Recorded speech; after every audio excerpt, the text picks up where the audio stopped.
కాలరాత్రి తప్పదని హెచ్చరించారు అమెరికా అధ్యక్షుడు ట్రంప్. ఇన్ని రోజులు ఒక లెక్క, ఇవాళ రాత్రి మరో లెక్క అంటూ వార్నింగ్ ఇచ్చారు. వార్ డోస్ పెంచి విరుచుకుపడతామన్నారు. గల్ఫ్ దేశాలపై ఇరాన్ దాడులు చేయటంపై ఆ దేశ అధ్యక్షుడు మసూద్ పెజిష్కియాన్ స్పందిస్తూ క్షమాపణలు చెప్పారు. మసూద్ ప్రకటనపై ట్రంప్ స్పందించారు. మిడిల్ ఈస్ట్ కంట్రీస్లో ఇరాన్ ఓడిపోయిన దేశంగా మిగిలిపోయిందన్నారు.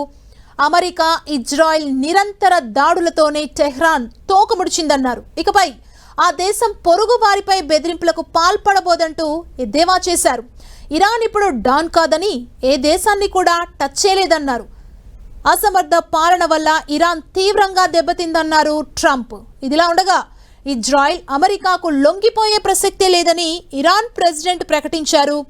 ఈ వ్యాఖ్యలపై దీంతో తీవ్ర అసహనానికి గురైన ట్రంప్ వార్నింగ్ ఇచ్చారు.